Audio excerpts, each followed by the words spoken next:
Okay, we're back to Stories for Soul, and Lydia just decided to try to go after my headphones, my microphone. Yeah, I haven't played for like 3 days because I watched Crimsica Tuesday on Tuesday, which is Julia, the Crimson Diamond creator's stream that she does most every Tuesday.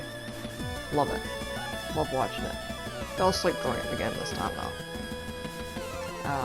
She has a guest on that did a lot of EGA games, and her voice just, like, it lulls me to sleep, and I feel bad. But every time, lately, I just conked it. And I wanted to watch it too, because it was like Easter eggs and stuff, and cheating in it, and, like, this old EGA game, and I love stuff like that. And I could not stay awake. So I woke up during Pansmo's, adventure, which is, you know, a reskinning of Cosmos. I can't remember the name of it, but anyway, it's also an EGA game. That was but it's project that Evil Tentacles is doing that. I can't remember who else. About putting pants on all the sprites, like trousers on all the sprites. So I watched some of that, Omicron Conspiracy. But then Wednesday I watched, and then after that was over, I stayed up and watched Robot Spacer play more of Nancy Drew, Secrets Can Kill, which I'm loving. And then I watched the VOD, VOD of it,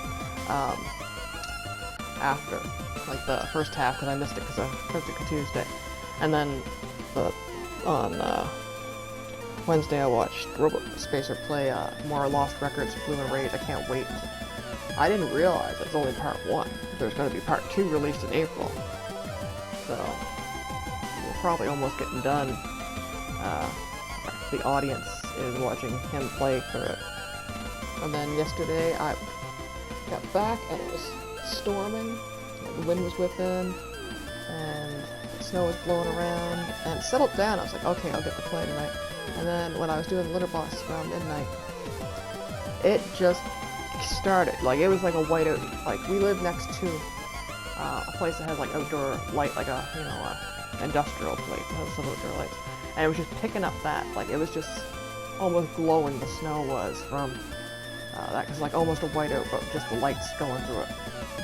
And the wind was going so fast, and I thought, if I stay up and the power goes out, like, I'd rather not play PlayStation 4 and risk having like a power outage. Even though I haven't been on a surge protector, it's kind of like, I don't trust it.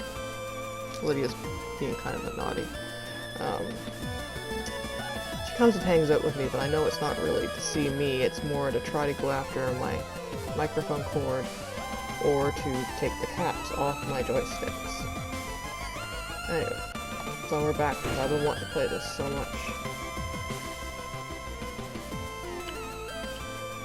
Let's see where I saved last. Yeah, 7:02 a.m. when I was playing. I'm having so much fun. I have a condition that can cause some muscle spasms sometimes, and I have antispasmodic injection to take. Like, I have tablets too, but they don't kick in as fast.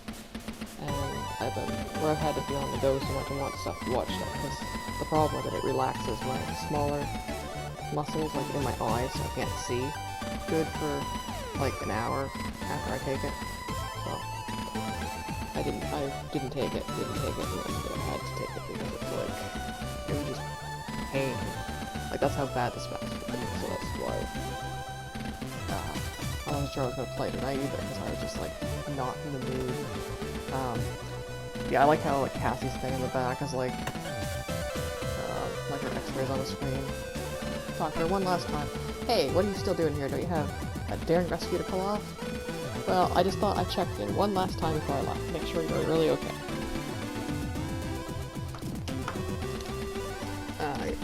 Sweetie. But I'm fine, really. Totally not fine. I love Dr. Rosarian. Even though he looks like Dr. Klim from Zero Escape.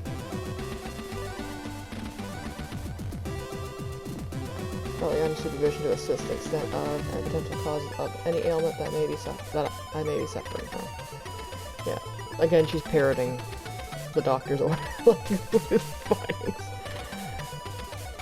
However, my condition is currently stable. It does not appear to be life-threatening. Yeah, the stories from Gundog is like they release the art book and the soundtrack on Steam. Thing is, I don't own the Steam game. You need the base game to play it. It is actually supported on my computer still, so I could buy it and download. Then I get the DLC, but I really can't afford that. It's going to be over $30 again, because our Canadian dollar is only worth 70 cents. Even though there's like a 50% off sale on the Gundog, there's still tax for me, and there's still tax and the conversion rate on the DLC. So I really hope they put the DLC, like all the art book and stuff, on like itch.io. Like they have a page that that was how they were gonna do Gundog and stuff, but they get a the publisher with Astrolab. So yeah, I wish they'd release it so I could actually have it. Because I own the game. Like that's the thing. Like I own the game on PlayStation. I really just don't want to. Like it's not I don't want to support them. It's just that financial responsibility right now for me is not to spend that on another game just to be able to get 2 DLC contents. Like the art book and stuff. Because the PDF and the MP3. I really like to see the art book though. I'd love to have that. Yeah, I did spend money on the 5th anniversary standee. Because it's under, like, with the conversion rate and such, it's $17. And anything under $20 Canadian, I don't have to pay import fees on. So, even though they ship by DHL, DHL usually charges like flat import fee, but I expected this time, when that finally releases and comes, I expected this one me to pay customs on it, even though it's under $20. Because Canada has under $60 if it's a gift, you don't have to pay customs, and under $20, you don't have to pay customs. DHL tries to charge a flat $21 import fee on anything anyway, and then the customs fee, which is why I'm annoyed that Anime International doesn't ship by, EMS or whatnot anymore. They just use DHL, because it's really fucking annoying. Because it makes it more prohibitively expensive for me to do an order. Especially when the items I'm ordering are less than what the shipping is. Like this, that's what this is. This is, it's less than the shipping. So I expect them to, when it comes, to expect me to pay the shipping, because that's what they did last time when I ordered one, the Human World outfit, for my birthday, and it came, and they wanted me to pay customs on it. It's like, no, it's under $20. So I had to, send them my invoice and stuff to show that, because they're not supposed to charge, include the shipping in the total cost to make it over $20. So I expect I'm gonna have to do again. I've had FedEx too, be on my ass. I owe them money, I think, from customs, and it's like, I had to fight with them once because it was a gift. They wanted me to pay on it, and I got an Obey Me set, and they wanted me to pay on it, and I tried calling them to, pay by card, and they just never got back to me. I couldn't get a hold of anyone to do it, so I was like, it's probably gonna be on my account, and I think it was like $7.10 they wanted, so might be blacklisted from FedEx. I didn't pay them because I couldn't get a hold of them. They didn't ask for it when they came. Like, that's what really annoyed me. They didn't, it felt like a scam, because the delivery driver came, like that's usually when they'll ask for any fees. And didn't ask for anything, left it, got a letter in the mail from FedEx telling me I owed customs. And it's like, you know, why didn't you ask for it at the time? Because it was something I ordered from eBay too, and usually eBay includes the customs and stuff in their stuff because it's through the, you know, the eBay global shipping program. Anyway, that's that. Anyway, Dr. Rosarium. Poor Cassie. But I'm definitely doing a lot better than I was, thanks to someone's insightful prescription. Yeah, I gave her chocolate, which probably isn't the best with her tummy troubles. You're welcome, Miss Gwen. Not quite who I meant, but sure. Now get out there and nail this mission, Lieutenant Knight. Yes, ma'am. Yeah, I was thinking of Cassie with George Michael's Too Funky. That's, you know, that was the mood the other day with Cassie. Okay. Already saved. The central hub. Okay, we have to decide, we can't talk to everyone. I'm pretty sure it's going to limit me who I can talk to. We're ready to depart. So, we have, like, we'll probably see Dalton when we get there because they're doing the pre-check, and also Hanson. We saw Haru already when I went to buy my chocolate bar, and we saw Cassie and Dr. Rosarium. So, we had the choice of the chief. Also, we already saw the captain too. We have the choice of, and Vanessa, if you count her being, you know, a dick.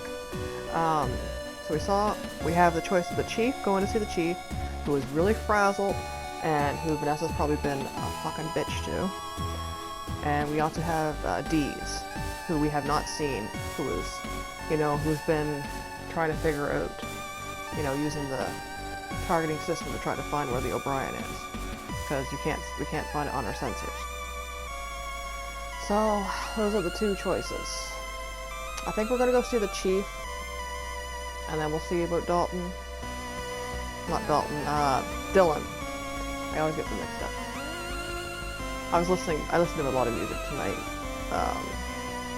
and I was thinking, yeah, Dylan would not be into my music choices.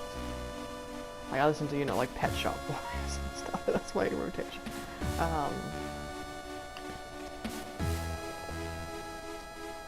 Things like stereo MCs and stuff. So yeah, that's what we're gonna do. We do have the save anyway, so we're gonna go see the chief, and if we have time, we'll go see. Actually, maybe we'll. Actually, I think I'll go to the armory. We'll actually look around first. It's still weird how quiet this corridor is with the engine offline. I never thought I'd miss it, but I guess Cassie was right. Since the O'Brien's outage seems to have been caused by the same thing that caused ours, shouldn't be any need to take any additional weaponry with me. That seems like it should be a need to take additional weaponry with me. I'll go with armory.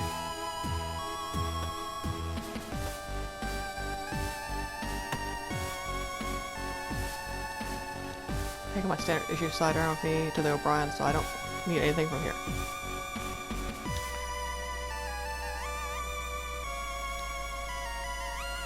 Captain didn't order me to take anything from here, so we're not expecting trouble. Let's leave it alone. I am expecting trouble. We have something, you know, we have something that took 2 swift shifts offline. Shouldn't need one since we are not expecting trouble on the O'Brien. I'll take a standard issue 1 from the hangar instead. Yeah.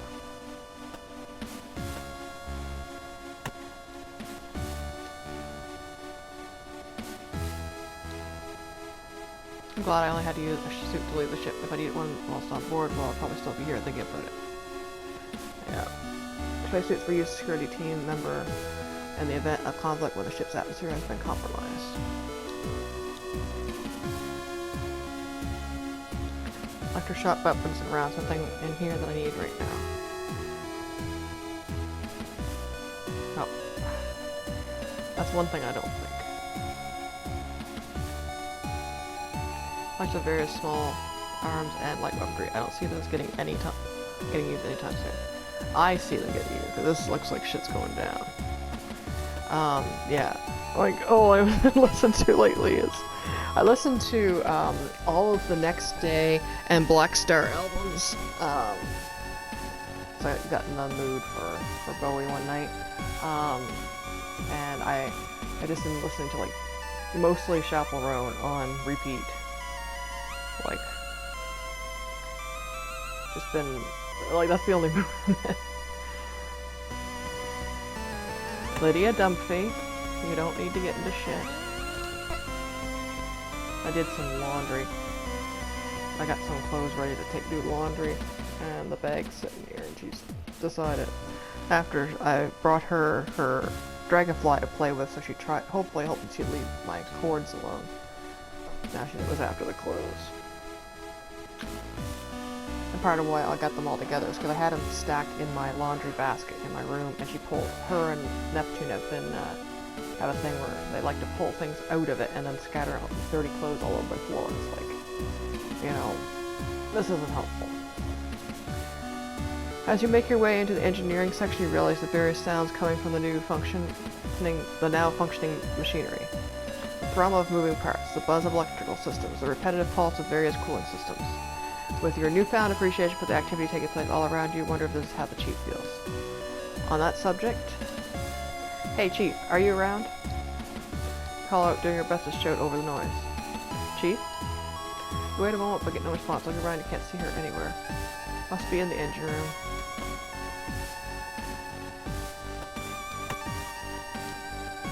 Well, that's close your eyes and snap your fingers a few times. You try to recall the function of a large piece of machinery that's in front of you. Eventually you give up, feeling the answer is stuck somewhere at the back of your mind. If the Chief were here, you'd have no doubt been reminded before you even knew you'd forgotten. It's the life support systems. Oh. The little leg.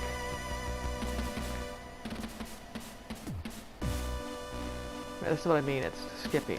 The central computer seems at the moment like something had gone wrong with it, but so far everything's all right. I can't remember the name. I'm going to look it up before I mention it.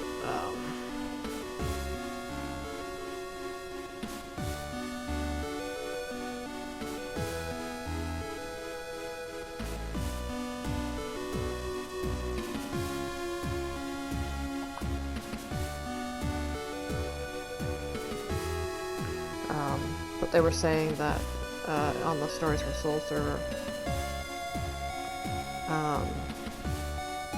that they like to put, yeah, that guy you all know, that they like to put the, you know, the filter on, whether in, like, spacesuits or, in mecha and stuff, like at the beginning, you know, give it the look like what you're behind a screen.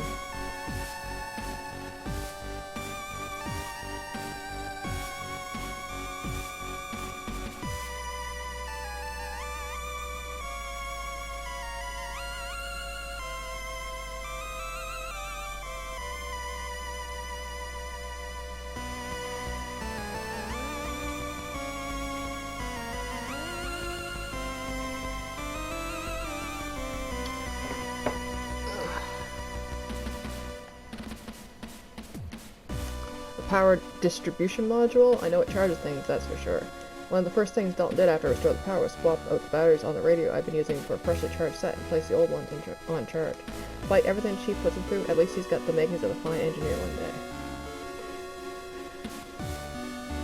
Yeah, like this, the thing is, like, this ship, you know, is supposed to be full of, like, people that are either too difficult or fucked up things, except, like, the player character. Like, player characters has, like, PTSD, but they were originally assigned elsewhere. They got pulled in by Cassie. And I don't think Dalton did anything wrong either. I think he's just, you know, no one's really giving him a chance.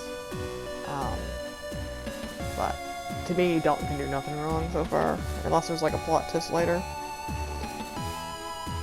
He's just, like, best boy.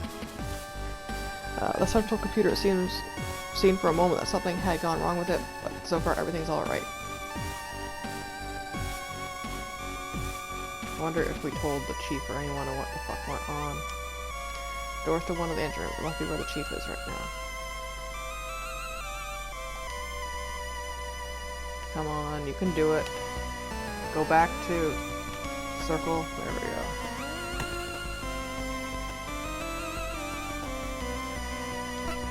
You find yourself once again stood outside the door to the central computer. This time, though, the sounds of the engine nearing department have returned, and the door is illuminated by overhead light rather than the darkness that had been shrouded in last time. Oh, excuse me, take a moment to stop. Wonder what had happened when the computer had rebooted. It certainly hadn't seemed normal. Maybe you'd ask Chief when you both had the time, but for now you had a mission to be getting on with. So we didn't tell the Chief about the fucking computer engine, like the central computer problem. I think that would have been the first thing I talked to with Dalton or the Chief, because it's like, you know, when I restarted the computer, this fucked up. Is it alright, or are we going to go offline again? Moving from the engineering section into one of the engine rooms, the first thing that strikes you is the large turbine-like machinery that fills the majority of the area. It is now still. You've gotten so used to their constant motion and regular thrum that after your first few security reviews you stopped noticing it, but now that it was absent, the stillness of such a huge space made you uneasy. Only saving grace was that with the cavernous structure of the engine room no longer filled with the sound of the engines, you can hear the Chief's analytical monologue echoing across the expanse. You would have to do much more than follow it to its source to find her.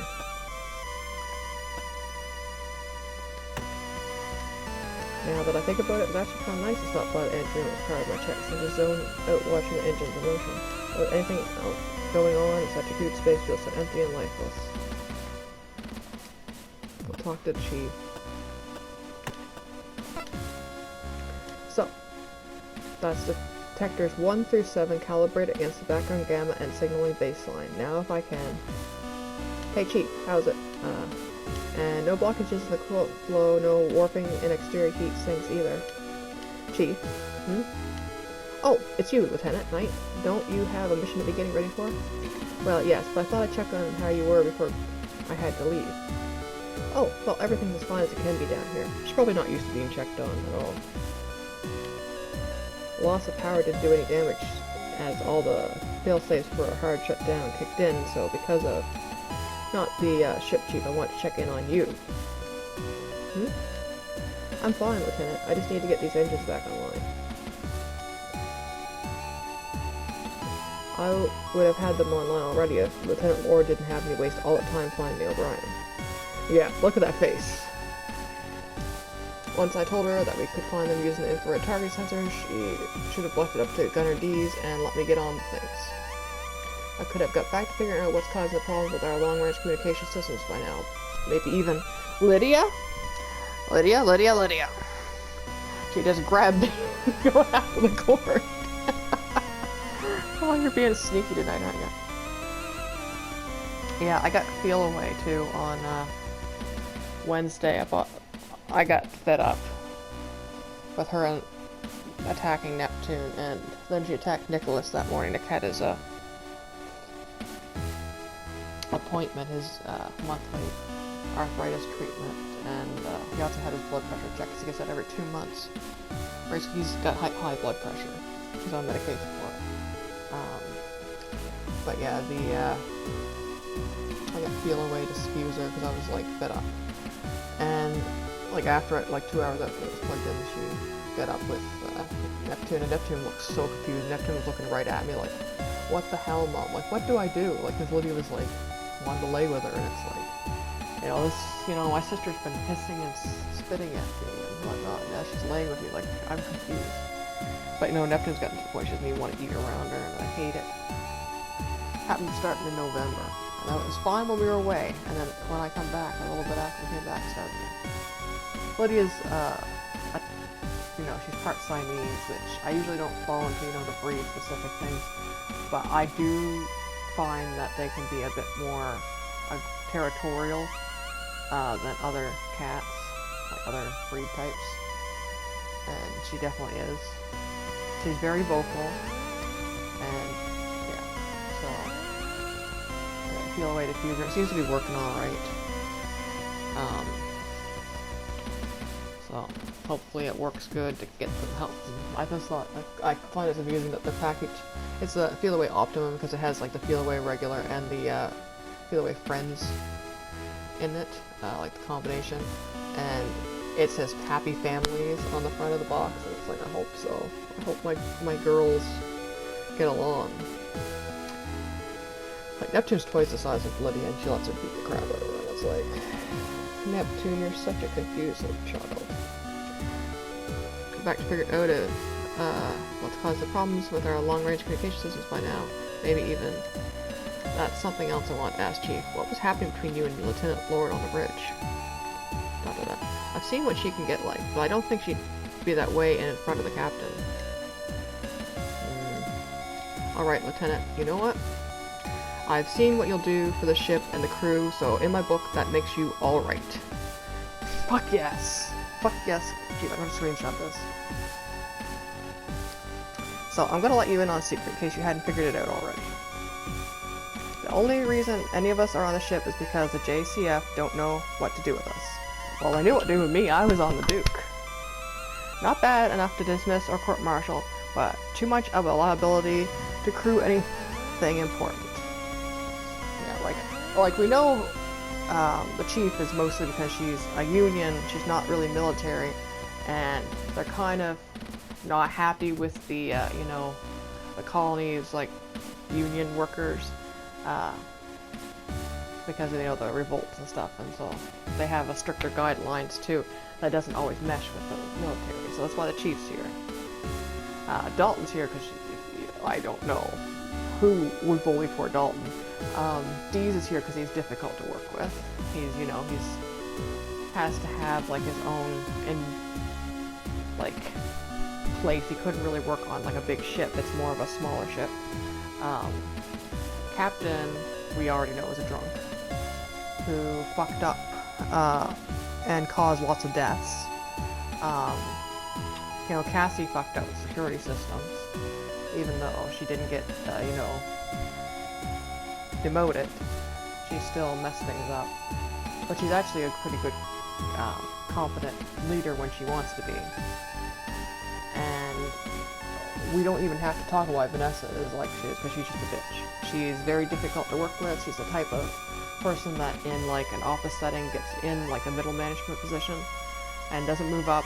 Like, they're good enough at their job that they, you know, they get a higher level, but they're not a people person. Like you saw Under Pressure, she just, you know, shut down. And she's aggressive and she blames other people instead of taking responsibility. Like, she was the commanding officer on the ship while the captain was indisposed, and instead of taking charge, she let her crew work stuff out and then try to take credit for them after. That's why she's here. She's just like a difficult personality. And I know that includes me. As a Union woman, I've butted heads with enough of the brass that they've used every trick in the book to get me out of the way and onto my last warning.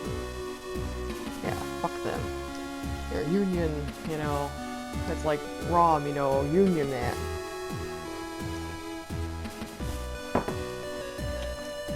So when Lieutenant Lord realized how pissed the captain would be that the engines hadn't been reactivated, she threatened to pin this whole mess on me.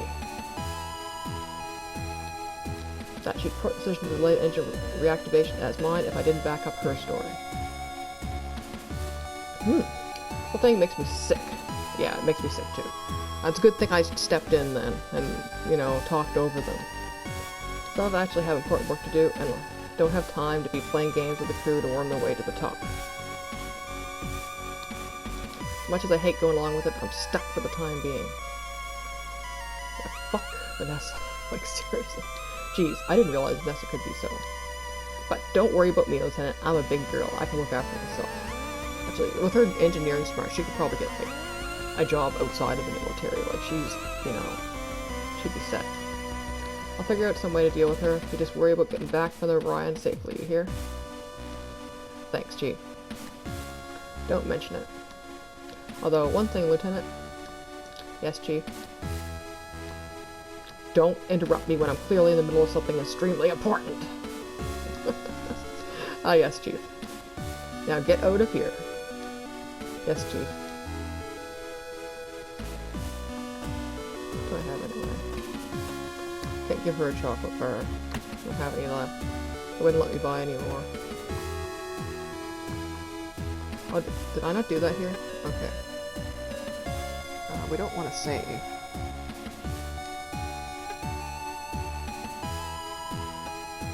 Okay. We're going to use quick travel.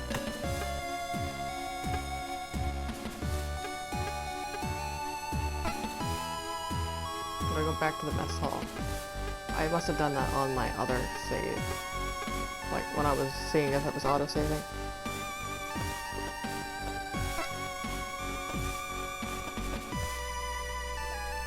I'll show you, it won't let me buy any more. Much as Cassie would appreciate it, I think the doctor might have something to say if I keep smuggling snacks into the sick bay. Well, it didn't make me go yet, so I'm going to,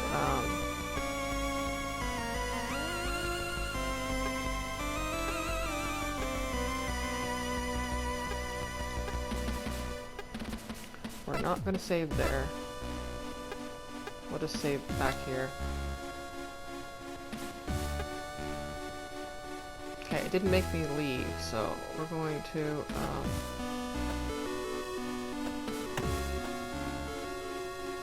we're a side thoroughfare. Actually, I'll look around. Like, I didn't know at the beginning of the game you could look down there. I thought it was time left before I had to hit it or something. I want to catch you all now, and now's the time.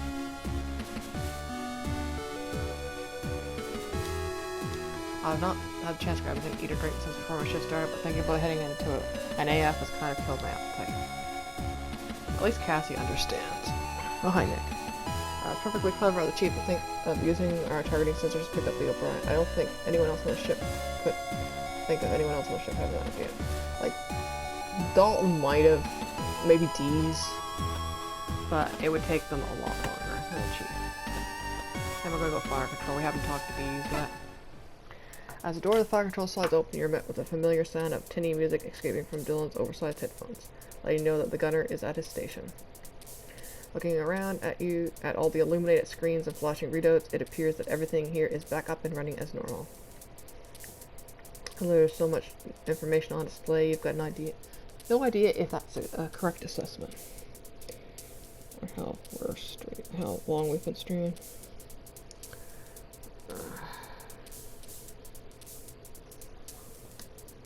Leaning silently to catch a glimpse of Dylan, you can see that he's currently zoned out in appreciation of the track he's listening to, oblivious to your presence. Oh, I forgot, Robot Spacer was going to be playing Loom tonight, on expert mode. He did a giveaway, but I'm in Canada, so I didn't, enter it. I didn't know if he could do the shipping to it, and I wanted to save it for other people. I'd rather save what luck I have for other things. Especially when I'm stressed about stuff. I've only been streaming a half hour. Yeah, about half hour I gotta go anyway. Give him this pill and I'm gonna go to bed because I gotta get up. I have to go to the library and they're only open from 10 till noon on Saturdays. And because I gotta print off some stuff and photocopy stuff to get ready.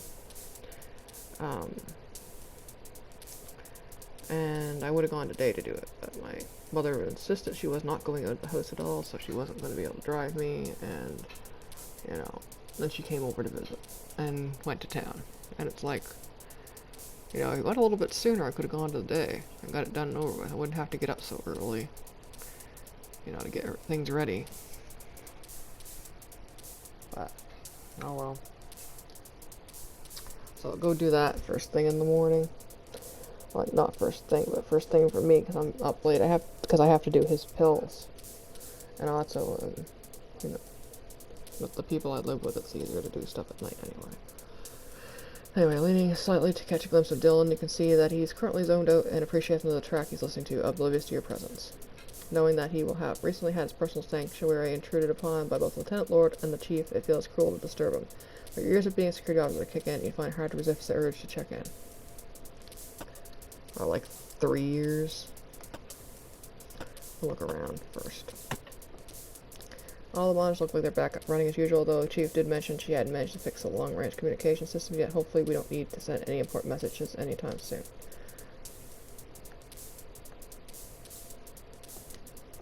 That 8-ball. I wonder if Dylan bought that with him or whether it was left behind by a previous crew member.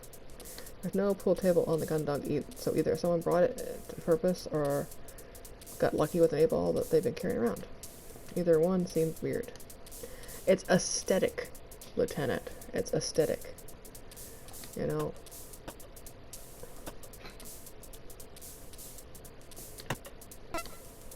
Hey, Dylan. Warrant Officer D's. Dylan. Yes, latest report. No update on the... Oh, he's a wink. He's a wink-a-wink.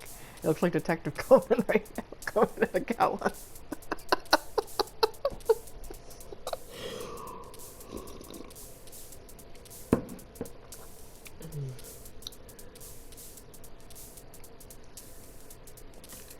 Oh, hey, Lieutenant.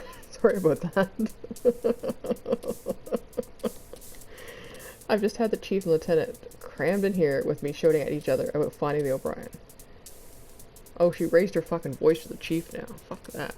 Lord wouldn't even let me perform the search with my headphones on. Against regulations, like it makes a difference to what I can see. I didn't sign up for that kind of stress. Anyway, what's up? Oh, nothing much. I just thought I'd check on you, see how you were doing after everything. Ah, you know me, Lieutenant. As long as I get to listen to my music, it's all good. Yeah, he probably had like enough, you know, AAA battery or AA batteries to do it with them. I'm trying to think. Like, it's supposed to be like the developer said it was around 1982 technology-wise. So, like, my Walkman Sport from the 80s takes AAs, but I know some of them I think took 9 volts. So I'm wondering what he has. Probably 9 volts. Oh fuck. Though he probably uses like an adapter, like, you know, a 9-volt adapter, and just like plugs it into the wall, keep him going. Batteries are the backup. As long as I get to listen to my music, it's all good. Yeah, I've never seen him pissed off. He was pissed off there. There he's pissed off again. And like, as long as the Tenant Lord never comes in here again, I guess. Yeah, fuck Vanessa. I can't stand her. Arg. What about you, ma'am? I heard that I was playing a female character for a moment there, because I tend to keep thinking of my player character as Odo, Constable Odo from Deep Space Nine. What about you, ma'am? Heard that we've got you to thank for getting the Gundog back on her feet. You doing all right? Yeah, I guess so. I've been busy with running a sweep of the ship to stop and think about it, really. Yeah, I'm not doing good. I have to go in a fucking armored frame to probably a mass, like, well, I'm going to say murder, because it was something took both ships off the line. But the dickhead Hansen. Well, with needing to do a spacewalk and all, rather than you than me, Lieutenant, closest I want to get to space is seeing through these monitors. You're in a fucking ship. I don't want to be in space. Like, me personally, I don't like the thought of being in outer space or going on like a rocket ship or anything. I really don't. I'm not the type of person. Same with deep sea. Like, I worry about, you know, compression, like, you know, the pressure and stuff, and something going wrong, and yeah. Yeah. Anyway, if it's okay with you, Lieutenant, I'm supposed to keep an eye on the O'Brien, and I was right in the middle of an early Trish and the Replicant song. Mind if I get back to it? No, no problem. Take it easy, Gunner D's. Thanks, ma'am. Okay.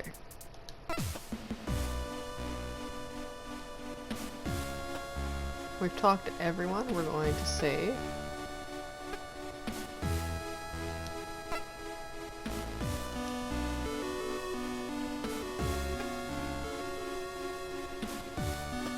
Okay, I'm trying to think.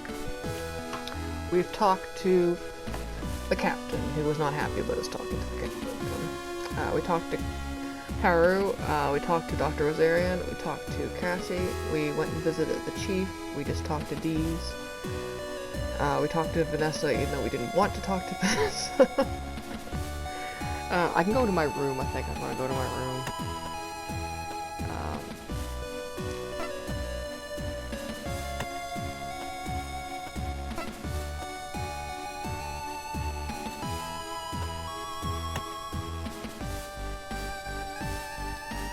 this day a bit now, I'd be asleep before my head even hit the pillow. I think it's best I don't give in to the temptation to have a quick rest.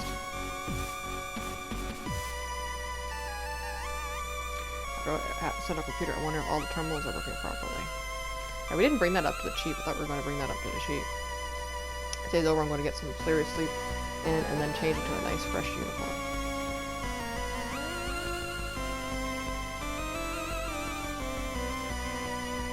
That's not really time to relax with a good book or switching off the light to get some sleep. Oh, we're going to turn off the light. There's no one here to talk to right now. Talk to ourselves. Yep. Talk to Terminal Kun. My quarters light switch. Should I use it? Yeah. You know what? I've had enough of being in the dark for one day. Okay. Well, let me turn it off.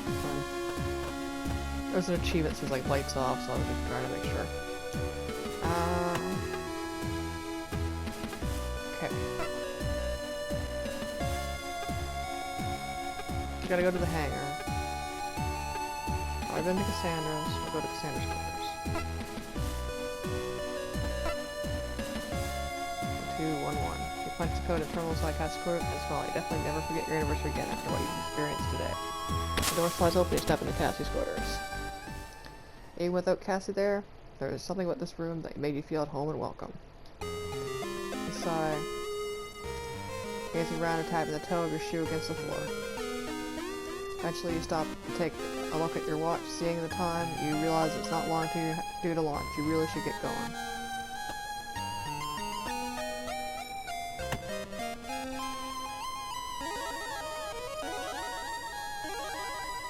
I says, ever, I bet if she was here now, she'd say something like, it's only a mess because you're covering. I've been covering for the captain and haven't had a chance to clean it.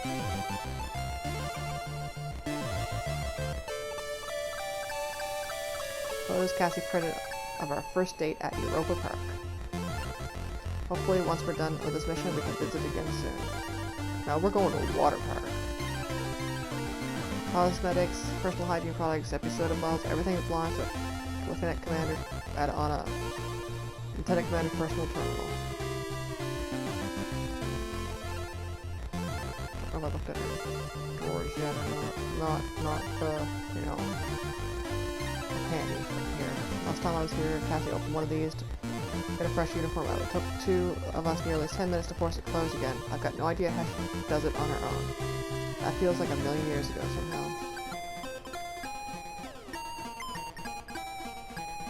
Part of me wants to have a discussion with Cassie about data security and not reusing passwords, but her bad habit ended up saving the entire ship, so I'll leave it this time.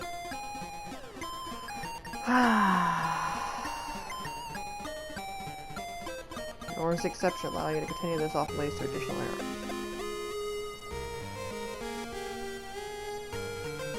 Part of me wants to have a discussion with Cassie about data security and reusing passwords, but her bad habit ended up saving the entire ship, so I'll leave it this time. Okay.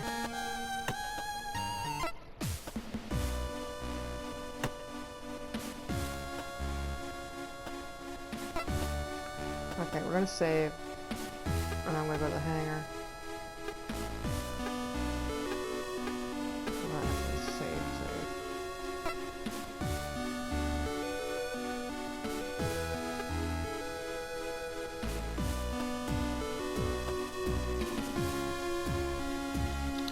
Okay, move to the hangar. I'm sure we've done everything we can do. Well, there's places we can still look, but... Actually, no, before I go anywhere, I'm gonna go to the airlock, because I haven't been there yet.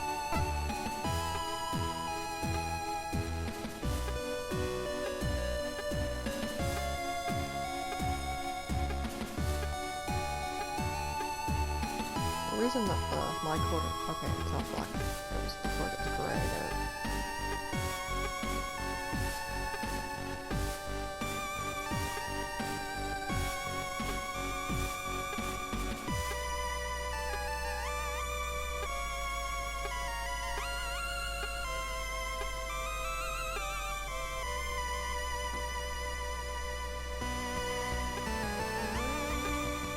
Here we go, airlock.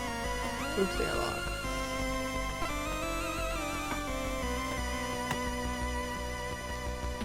Dalton and I replaced all the panels I'd moved during our scoop of the ship. Hopefully it doesn't need to be taken off again for a long time. As a reassurance, see everything back and running. I had never thought I'd miss the glare of all these screens so much. Looking at the size of this thing, it still seems unreal that I opened it and closed it using just the emergency access lever. Credit to whoever designed that mechanism.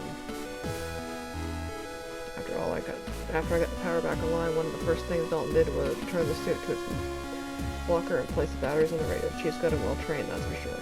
Yeah, I'm gonna save. Actually, no, we're gonna try to use the thing. I'm gonna think about Cassie one. Doesn't seem like revoke the access Cassie gave me. I can still look at stars if I want to. Yeah. I think definitely prefers seeing them from inside the ship rather than the outside. I kind of expect, like, why I looked is, I kind of expect there to be like a, you know, Easter egg.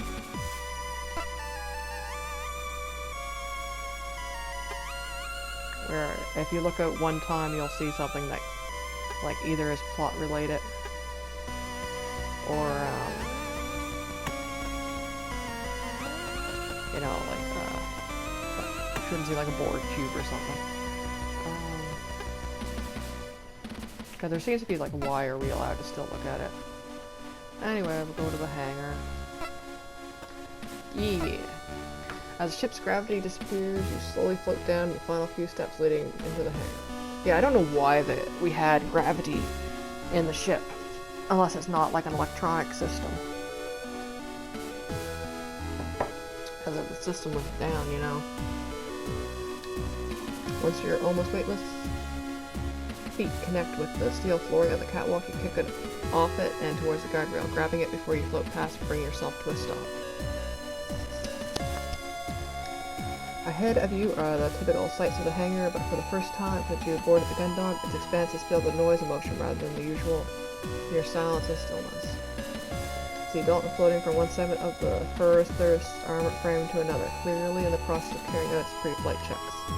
As he arrives at each new part, he opens an access panel, checks the hidden machinery and mechanisms underneath, and slams the panel closed. He usually stops to take one tool or another from his belt to apply adjustments to the frame's inner workings. I heard a cat, like a smell.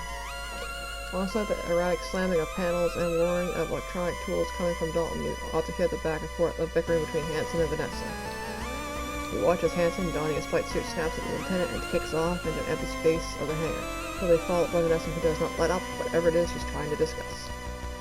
Glancing at your watch, you see that's almost a scheduled time to depart and start the mission. No use putting it off any longer, I guess.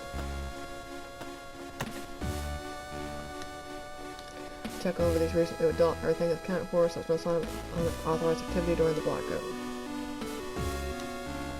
It looks like Hanson's Juno has already been equipped for the mission by Dalton. If he wasn't so skittish, that kid would be a hell of an engineer. They were stashed by the smaller hatch underneath the Juno rather than the hangar door. This will be my first time going out in a Juno since the collide. I don't know whether it's better or worse that I won't be piloting it this time. Not that I did much piloting the last time around.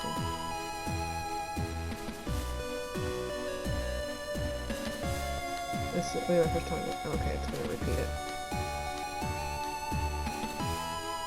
Anything else I look at? We'll be dispatched by the smaller hatch underneath the Juno rather than the hangar door. Okay. We can talk to all three of them. Okay, but we're definitely talking to Dalton. Doing your best to not draw attention to the squabbling hands, unless you wait until Dalton turns your way, then you wave at him, gesturing for him to come over to you once you've caught his attention. Hey, Dalton, how are you? How are the preparations going? Lieutenant, preparations are yeah, it's kind of hard to concentrate when you're getting, like, bullshit from Hanson and Ward. At ease, cadet. Yes, ma'am. Sorry, ma'am. Don't worry about it. Everything's alright, though? Yeah, everything's fine. Thanks. It's just that, this is the first time I've actually had to prepare an armored frame for a real mission. Every other time it's been for a drill or a test or something. I really don't want to screw it up. Hey, take it easy, cadet. I'm sure you've done a good job. But what if I've done something wrong? Then you and Hanson Cruz, Royce, would be... Slow down a second, Dalton. Sorry, madam. No problem, cadet. Just take it easy. But tell me, have you ever screwed up any of your armor frame drills before? Well, no. For any tests? No, I guess not. So why would you think you've done something wrong this time? Because he's bad under pressure. That's probably why he's here. I mean... I'm sorry, I guess I'm just getting a bit nervous. It's alright, cadet. We've all get a bit nervous the first time we have to do something for real. But I've seen how hard you work, and what the chief puts you through, so I'm sure you've got it all done up to our standards. Thanks, man. Although she always makes me double check the actuators. What if I've forgotten the actuators? Arrgh.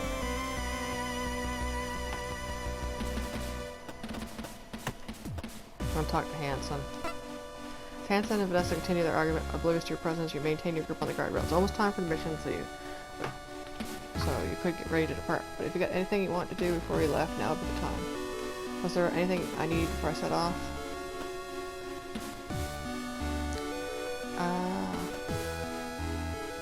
We're gonna save.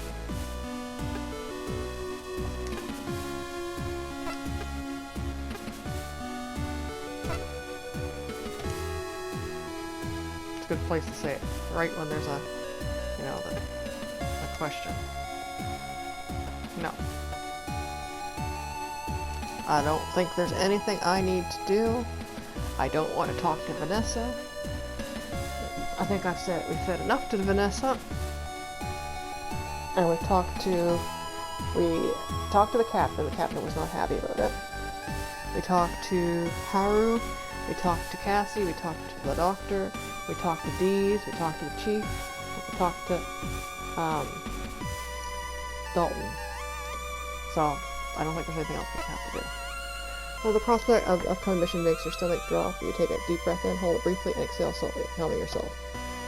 Gathering up your resolve, you kick over to the storage lockers near the hangar entrance and remove a flight suit from one, pulling it on over your normal uniform. It had taken you much longer to get the suit on earlier, but thanks to an welcome refresher, you now slide it on and on relatively effortlessly.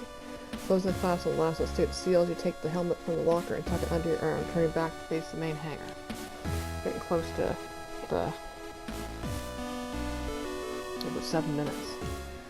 Hanson and Vanessa's bickering doesn't seem like it will end anytime soon, so with a weary exhalation, you float forwards, vaulting over the guardrail and kick off with it, sending yourself towards Hanson's armored frame. Lieutenant Knight reporting for duty. You announce as loudly as you grab on the shoulder of the armored frame. Stopping in the middle of what she was saying to Hanson, Vanessa turns to face you, then she pushes off the hangar ceiling and heads towards you, not waiting to arrive to begin her lecture. So she's like fucking pushed off the ceiling? It's about time you arrive, Lieutenant. You're due to depart in a few minutes. What exactly do you think you're doing turning up this close to the mission start time? I'll remind you that I'm responsible for overseeing the assignment, so I won't have your lack of timekeeping impact the outcome. Now if... Before she can get much further than her tirade, Vanessa is cut off by Hanson, who floats in between the two of you and into the open cockpit of the Juno. Ensign, Royce, ready for departure. He looks so disgusted. That's a mood. That's that face. That's a very big mood. I'm gonna screenshot it. I was gonna take a picture of it. My phone cooperates. He's just so disgusted. I love it.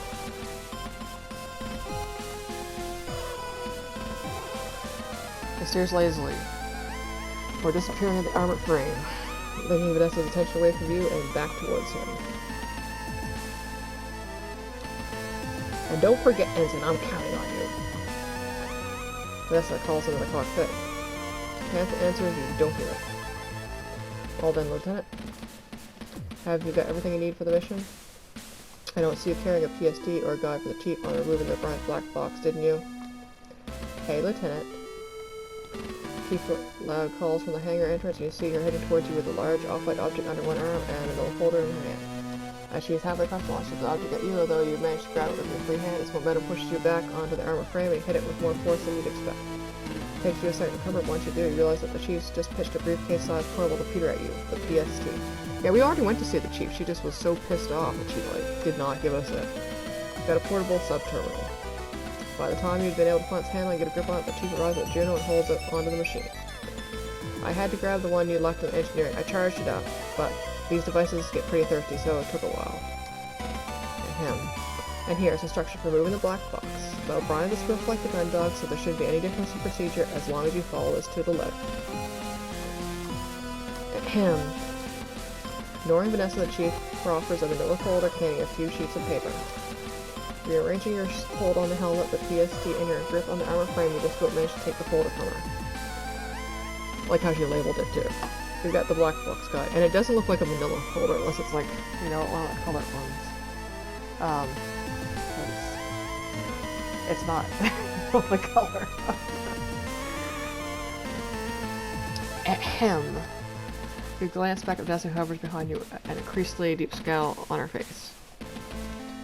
Before you have the opportunity to acknowledge the lieutenant, the Chief lays a hand heavily on your shoulder, returning your attention to her and almost making you drop the folder. Don't forget, Lieutenant, the PST needs access verification to open doors, so your ID won't work on the O'Briens because you're not been assigned to it. You'll need to use the ID of one of the O'Brien's crew to get anything working. Alright, thanks for the heads up, Chief. Yeah, if someone's stable, just have to take their credit. If that's the case, would you mind hanging on to these until I get back? Sure, thanks, Lieutenant. Anyway, I've got engines to be reactivating. Although, I've already queued up the startup reaction, so... Now all Chief Engineer Cathays. Right, we're both got things you've been getting on with. Good luck out there, Lieutenant. With a final pat on your shoulder, the Chief launched himself off the armor frame and back towards the hangar entrance. Chief Engineer Cathays.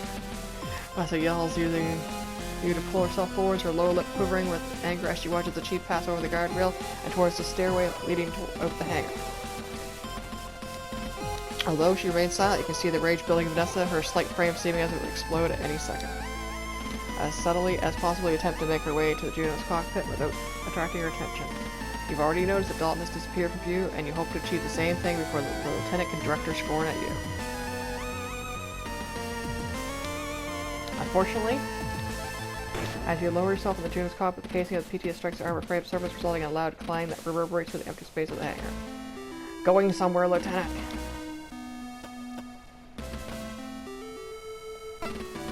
Your mind races to try to come up with a way to extricate yourself from the situation, constantly getting into another fight with Vanessa. Now is somewhere even worse than the thought of sharing a cramped cockpit with Hanson. Lieutenant Knight, heading out. Good luck with commanding the mission, ma'am. You're now throwing the best salute you can manage considering how full your hands are. Get out of here, Lieutenant. As Vanessa is turning her back to you and launching herself off the armor frame towards the hangar entrance. Watching her float away, you breathe a sigh of relief, thankful that you managed to avoid another conflict with her. Turning towards the cockpit entrance, you make your way inside, pulling a lever that closes the hatch behind you. The hatch closed, all you can hear is a gentle hum of frame subsystems. Once inside, your eyes quickly adjust to the little light. Only a source of illumination being the occasional backlit dial or readout. You pause for a moment and grit your teeth. It's the first time in years you've been inside the cockpit armor frame. It might be a newer model, but it's pretty much exactly how you remember it. And back in front, you do your best to head off the thoughts that you know will follow your reminiscing by taking a look around the cockpit to see where you'll be sitting. Although the majority of the Juno's cockpit is taken by the pilot's seat, which sits at the center, mounted with a series of shock absorbers. There's space on either side, which allows for additional temporary passenger seat to be mounted on the pilot's. And I'm going to stop recording right now because we're almost at an hour.